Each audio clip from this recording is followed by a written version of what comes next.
উদ্বুদ্ধ করছি যে দল দলের মতো চলবে, কেন্দ্র থেকে যে কর্মসূচিগুলো আসবে সেগুলো আমাদের স্বতঃস্ফূর্তভাবে অংশগ্রহণ করতে হবে। আপনারা 5 তারিখ সকাল 10টা থেকে 10:15টার মধ্যে আমার চেম্বারের সামনে আসবেন, ওখানে আমরা জমায়েত হব, হয়ে উপজেলা বিএনপির যে কর্মসূচি যেখানে দেওয়া আছে সেইখানে আমরা একসাথে সবাই মিলে মিলে যাবো ইনশাআল্লাহ। এই খবরটা মূলত দেওয়ার আমার উদ্দেশ্য।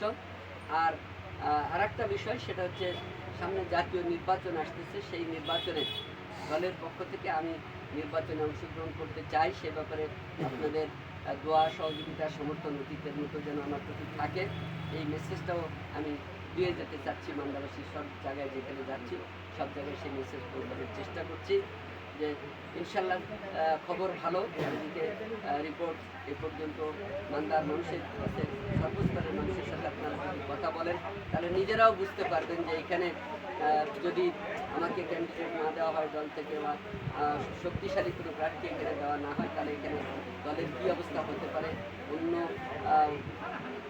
গোষ্ঠী বা অন্য কোনো দল কীভাবে সেটার সুযোগ নিতে পারে। ইতিমধ্যেই কিন্তু মান্দার আকাশে বাতাসে সর্বত্র এই আলোচনাগুলো হচ্ছে, চায়ের কাপে ঝড় উঠতেছে এগুলো। সেই জায়গাগুলো যদি বিচার বিশ্লেষণ করেন তাহলে আপনারা বুঝতে পারবেন যে এখানে আমার ধানের শীষের ক্যান্ডিডেট হওয়াটা খুব জরুরি, এবং দল নিশ্চয়ই সেই বিষয়গুলো জরিপ করে ফলাফল বিশ্লেষণ করে আগামীতে ক্যান্ডিডেট নির্ধারণ করবে, এটা আমরা সবাই বিশ্বাস করি। তো সেই বিশ্বাস থেকে আমি মনে করি যে মান্দার গণমানুষের মনের খবর যেভাবে প্রকাশিত হচ্ছে সেই খবর অনুযায়ী আগামীতে দল আমাকে ধানের শীষের মনোনয়ন দেবেন বলে আমি বিশ্বাস করি আন্তরিকভাবে। দেশনেত্রী বেগম খালেদা জিয়া এবং আমাদের রাষ্ট্রনায়ক তারেক রহমানের প্রতি আমাদের সম্পূর্ণ আস্থা রয়েছে। ওনারা বিচার বিশ্লেষণ করে নমিনেশন দিবেন। সেই ক্ষেত্রে আপনারা এখন থেকে মানসিকভাবে প্রস্তুতি গ্রহণ করতে হবে যে সেই নির্বাচনে যেন অন্য কোনো পক্ষ কোনো সুযোগ নিয়ে বের হয়ে যেতে না পারে।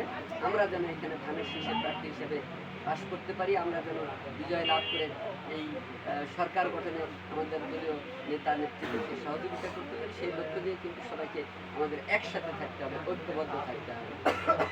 দলীয়ভাবে ব্যক্তি পর্যায়ে আমাদের নিজেদের মধ্যে কোনো মতভেদ থেকে থাকলেও সেগুলোকে উপেক্ষা করে, অবহেলা করে আমাদের দলের স্বার্থে, বৃহত্তর স্বার্থে, জাতির স্বার্থে আমাদেরকে এক থাকতে হবে। আমাদের মধ্যে যেন কোনো বিভেদ না থাকে। দল যাকে যোগ্য মনে করবে তাকে নমিনেশন দিলে আমরা সবাই মিলে তার জন্য কাজ করব। আমার জন্য আপনারা দোয়া করবেন, আমাকে ভালোবাসেন, যাতে দল আমার প্রতি সুবিবেচনা করে। এই জন্য আপনারা দোয়া করবেন, সেইভাবে প্রচারণা এলাকায় চালাবেন, যাতে জরিপের মতামত ফলাফল সেইভাবে তৈরি হতে পারে। এইটুকু মেসেজটা দেওয়া আমার দায়িত্ব বলে আমি মনে করছি এই সময়, কারণ সময় বেশি নাই, সেই সময়কে আমাদের কাজে লাগাতে হবে। আর আপনাদের কাছে স্বনির্বন্ধ অনুরোধ থাকবে, দল সংগঠন আপনারা শক্তিশালী করেন, নিজেরা ঐক্যবদ্ধ হন, তালিকাভুক্ত করেন, করে বিশেষ করে এই রামনগরের যে ঐতিহ্য